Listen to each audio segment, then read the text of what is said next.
We have to ask ourselves, what is the justice we were looking for? They don't recognize the part that the West has played in creating this climate crisis. This upends the principle of polluter pays into I pollute, you pay.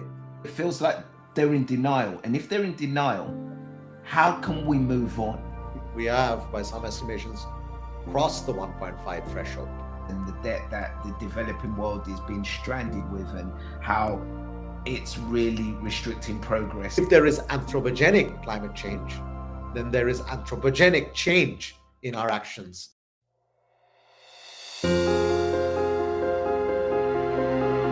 Hello and welcome back.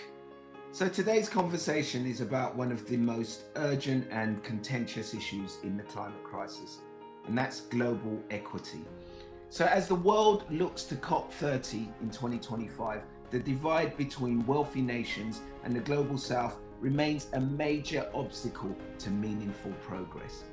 At COP29, India's Chandni Raina called the climate finance deal a travesty of justice, condemning vulnerable communities to bear the brunt of climate impacts.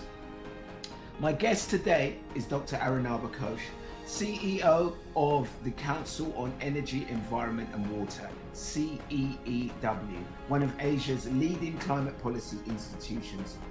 Over the past decade, Arunabha has been a driving force in shaping global climate policy, from helping establish the International Solar Alliance to advocating for equitable energy transitions and sustainable development. He spent years ensuring the Global South's voice is heard on critical issues like climate finance and loss and damage. Today, we're going to discuss what needs to change to deliver justice and progress at COP30, and how we can find hope in an increasingly fractured world. Dr. Arunabha, welcome to the show. How are you today? I'm very well, Ade. Thank you for having me as part of this program. Great to see you. Good to see you too. So, Dr. Arunabha, why does the COP29 climate finance deal that Chandni Raina called a travesty of justice fall short for the global south? Well, let me start by saying that if you use the phrase travesty of justice, which the Indian negotiator stated, we have to ask ourselves, what is the justice we were looking for? And it boils down to a simple principle of polluter pays. We are faced with a climate crisis because we have pumped a lot of greenhouse gases into the atmosphere. The evidence is very clear who has pumped those greenhouse gases into the atmosphere, and the evidence is also very clear that that is what is causing anthropogenic climate change. So the principle of polluter pays simply is, if you pollute, then you pay.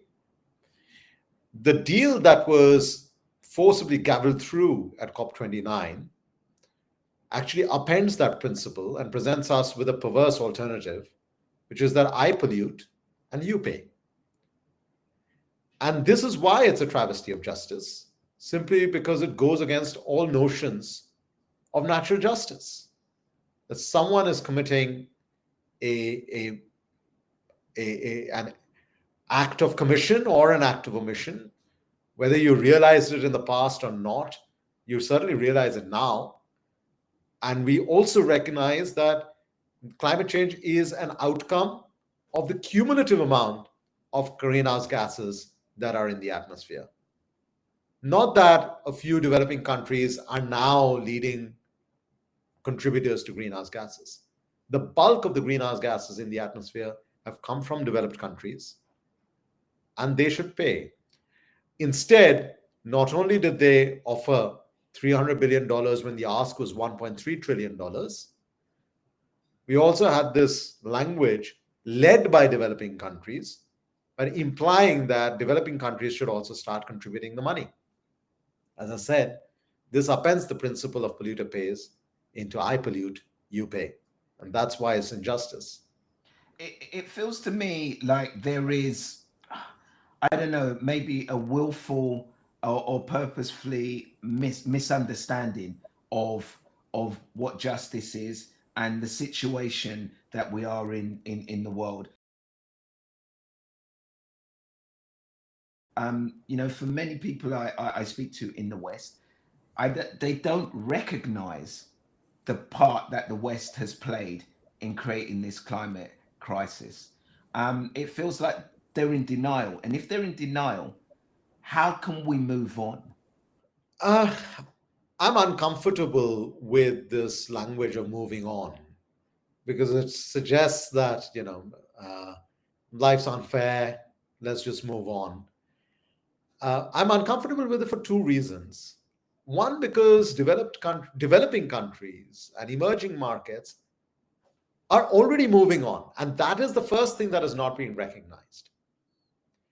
The amount of clean energy investment that developing countries are trying to put in without external climate finance, the kinds of targets they are putting out without having built the scale of fossil fuel infrastructure that the developed world had built out, while doing it at much lower levels of per capita income, while doing it at much lower levels of energy poverty, suggests that the developing world is not sitting around twiddling thumbs. And that's the first recognition that is needed if we have to move on, that the developing world is already moving on.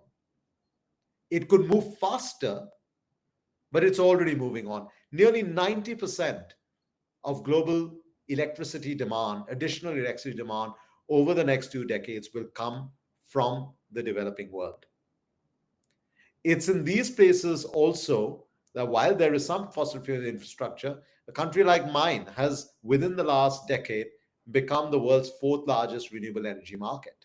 The second reason why this phrase is discomforting for me is that you can forgive, but you cannot forget. The reason you can't forget is because it determines the nature of the game going forward. So if we said that to move on, we have to also forget, then what all do we forget? Do we forget who has put greenhouse gases in the atmosphere? Do we forget that not a single developed country has delivered 100% of its committed climate finance? Do we forget that the committed climate finance was much lower than what was needed? So what all do we begin to forget? Do we forget that some of the largest historical polluters are also now still the largest producers of oil and gas still? So I think what we need to do to truly move on, we have to ask ourselves some fundamental questions. Number one, how, with the very little money that has been placed on the table, how do we leverage it better? And we've got to do that by crowding in private investment. I have said this on CCAG, on the CCAG platform before. Money does not flow where the sun shines the most. And in order to do that, we've got to take this limited amount of private capital and leverage it multiple times by de-risking the investments in our geographies. Right now, developing countries are faced with a triple whammy. One, dealing with a problem they didn't create. Two, being asked to pay for it. And three, seeing markets closed off to technology or finance or exports. Yeah. So on one hand, we are saying, please solve the problem because we've thrown up our hands. And on the other hand, we're also saying, but money will not flow to you. So we've got to grab this bull by its horns and drive public investment towards multiples of private investment. Right now, the ratios are inverse. The ratio of private to public investment is 1/5 when it should be 5-fold or 10-fold. Second thing that has to happen to truly move on is that we've got to deal with not just decarbonization, we've got to also deal with the debt and disaster. There are at least 60 countries, if not more, that are highly indebted, whose debt service payments are more than their health or education budgets, let alone their climate action funding.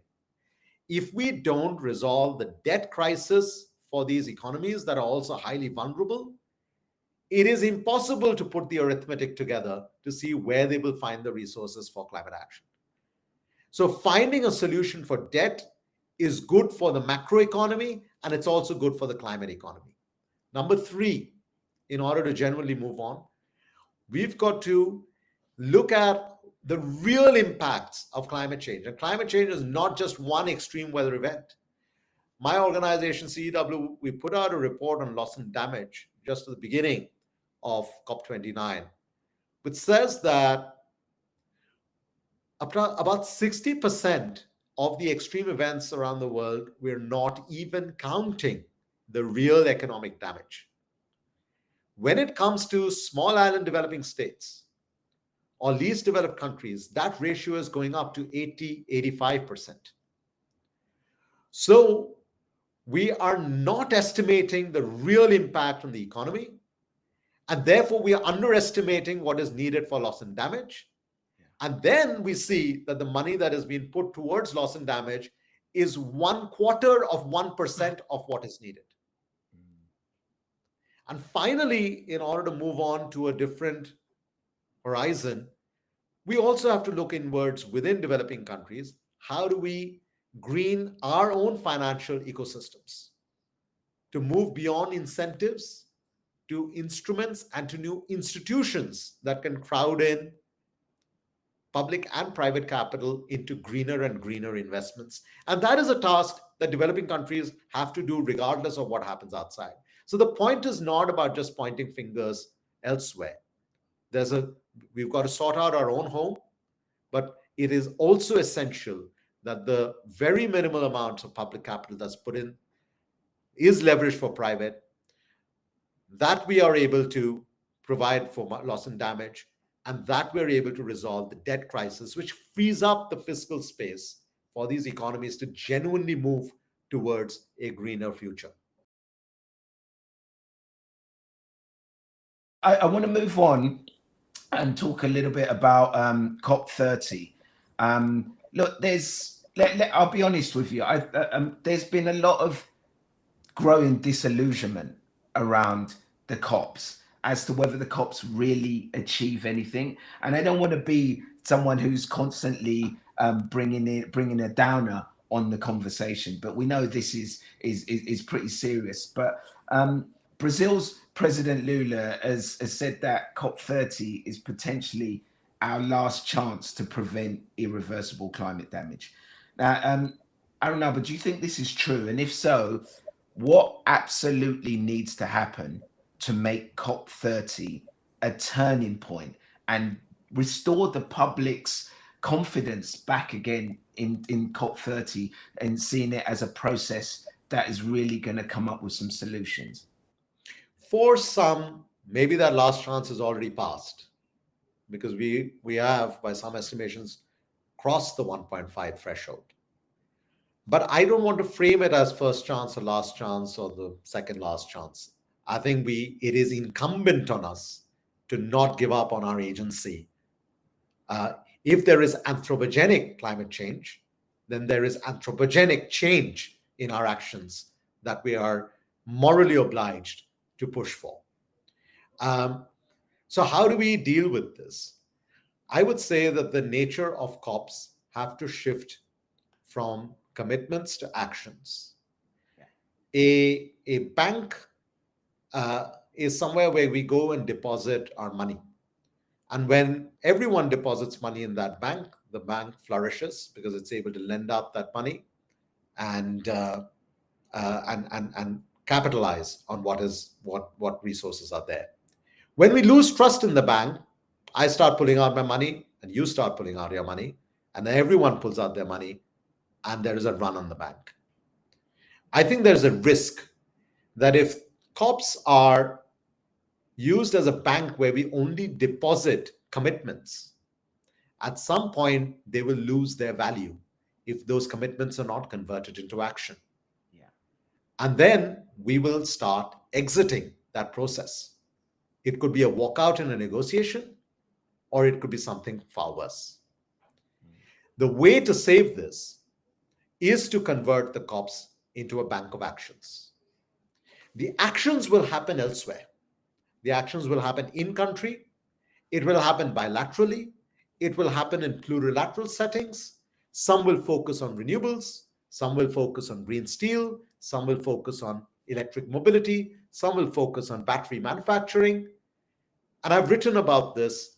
A new way to fight climate change is these sectoral partnerships that can be created. One of the reasons why I was intimately involved in the designing of the International Solar Alliance. But we come back to the COPs every year to say, this is what we have done. And this is how much more we would like to do if we could remove some bottlenecks. That's the kind of honest conversation we need to have, rather than a conversation where we simply come and deposit our commitments, which are becoming valueless. Mahatma Gandhi, nearly 80 years ago, had, in a different context, commented on a British proposal before Indian independence as, this is a post-dated check drawn on a failing bank. I fear that those commitments that we are offering, including of very limited climate finance, are post-dated checks on a failing bank. Pretty dour words there, Arunabha, but I agree with your sentiment, and let's hope COP30 and COPs of the future will be about action, action, and more action. Look, let's lighten things up, Dr. Arunabha, because before we finish, I'd like to end with something just a little bit different, just to bring some levity to the to today's occasion. I'd like to start a sentence, and I'd love for you to complete it with whatever comes to your mind straight away. Are you up for this, Arunabha? I'll give it a shot. Okay, let's go. The one thing the Global South needs most from COP30 is money and investment, not handouts, real investment. We can still win the climate fight by forging sectoral coalitions and bridging the North and the South that shares the spoils of a new green economy more equitably. Amen to that. The climate hero I look up to is? There's a woman farmer I met in southern India a few years ago. Single mother, farming a plot of land less than an acre in size, and pursuing natural farming, which is more climate resilient, water efficient. And I asked her, when I met her on her farm, and using natural farming, she was able to grow 15 different crops on a single 3/4 of an acre plot of land. I said, why did you take this risk of switching from fertilizer-oriented farming to something completely different where you don't know whether you will win or lose in the market?